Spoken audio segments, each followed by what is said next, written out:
Hello, literature lovers, students, and curious minds. Welcome back to our channel. It's Literature Exposé with Omonigho and Stella. In our previous video, we promised you the truth behind the scam. Well, today we are diving into a truth that is as sticky as a spider's web and twice as clever.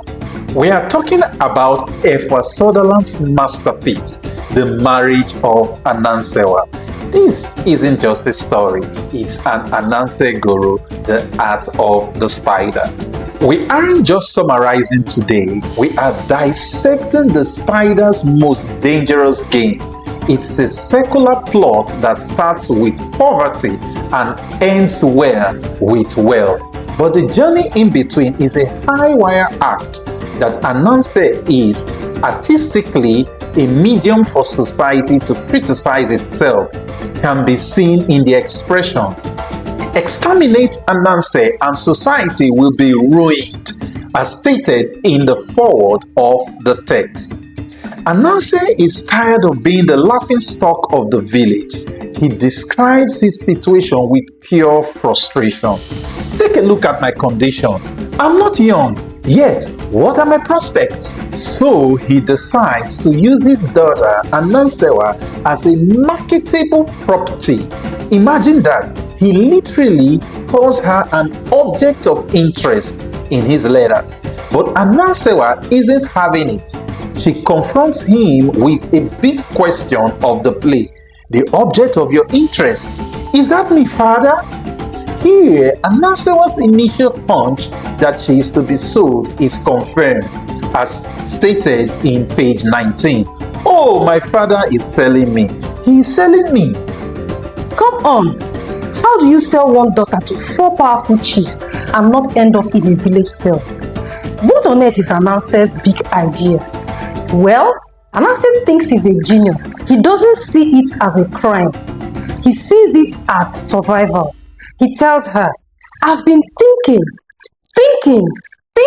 until my head is earthquaking." And he actually uses his head. He knows those chiefs are hungry for a beautiful, educated wife, and he plays on that hunger. He watches as his web starts to catch the big fish, saying to Anansewa, "I have something to give you." Anansewa responds, 10 cedis, 10 cedis, 110 cedis, my fees?" But as every spider knows, when you catch too many flies at once, the web might just snap. So how on earth will Ananse keep this web from breaking? Journey along as we look at the timeline of the most audacious scam in Ghanaian literature. Now let's look at the plot. The play opens in Ananse's house with a song from the players titled "Oh, Life is a Struggle." Indeed, life is a struggle for Ananse. He enters returning from buying machinery in pursuit of his dangerous plan, looking miserable in his shabby raincoat. He laments the harshness of life. While life is whipping you, rain also pours down to whip you some more.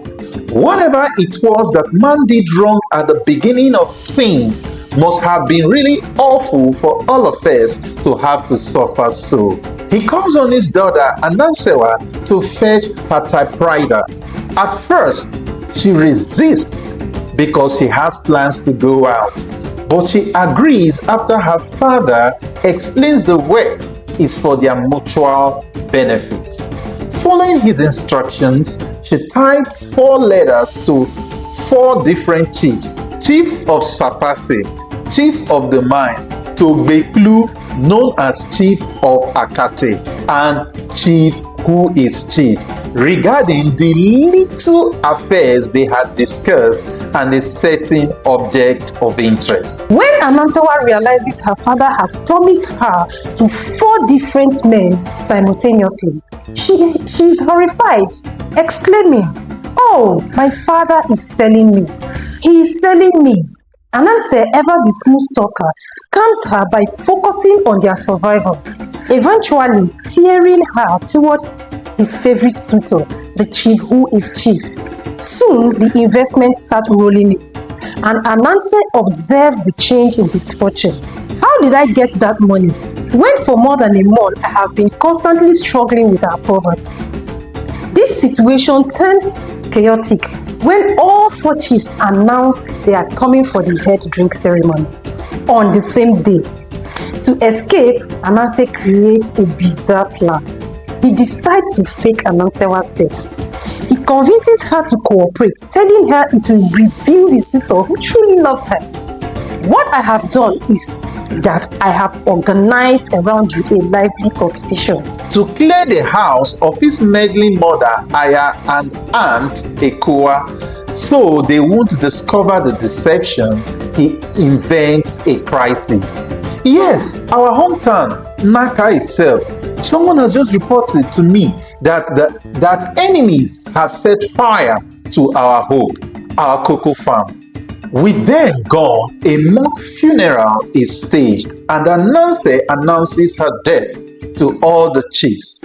The messengers are heartbroken and offer condolences. Through their speeches, it becomes clear that Chief who is chief is the most sincere.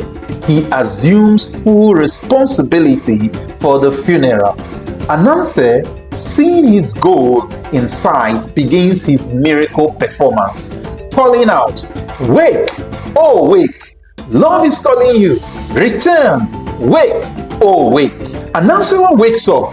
Everyone is amazed, and the path is finally clear for her to marry the man who truly cares for her. Now, back to the big question. Why was the marriage of Anansewa chosen? Is WAEC and NECO trying to teach us to be Spider-Men and Spider-Women? Not quite. On the contrary, the play mirrors the real issues that surround us in this era of the hustle culture. Though funny, it is packed with moral lessons. To truly understand it, you have to look past the scam and see the real social commentary hidden in the web. Ananse himself sets the stage for his desperation when he laments his poverty.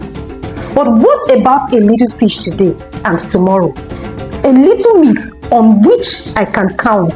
The play isn't just a school text, it's a critique of a world where everything, including a daughter and even love, has a price tag.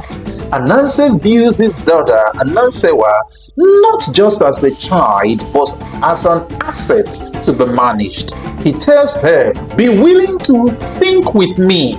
Help me to implement what I have planned, and see if you don't get the man you say you love." This shows a global perspective, reflecting the everyday struggle in human endeavors, which is not particular to any race, ethnic or religious affiliation. Ananse represents the common man in any facet of life.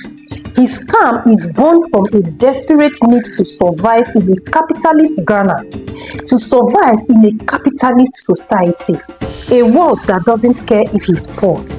He justifies his web of lies by saying, "As a result of a most severe cracking of my brains, I am at last able to see a little hope gleaming in our future, and I'm directing my steps towards it." In this society, even the suitors treat the marriage like a business transaction rather than a union of hearts. This is best captured when the messengers of the chiefs arrive and Ananse observes, "Chief of Sapa, you too can display. I'm heading for town on a buying spree." Same way every character in the play reflects real issues in society, the marriage of Anansewa forces us to ask, in the race to survive the hustle, what are we willing to trade away? Thank you for joining us in this expose of The Marriage of Anansewa by Efua Sutherland. If you found this analysis insightful, kindly subscribe, like, share, and leave a comment to support our work. We look forward to bringing you further explorations of the themes and literary techniques in our next episode.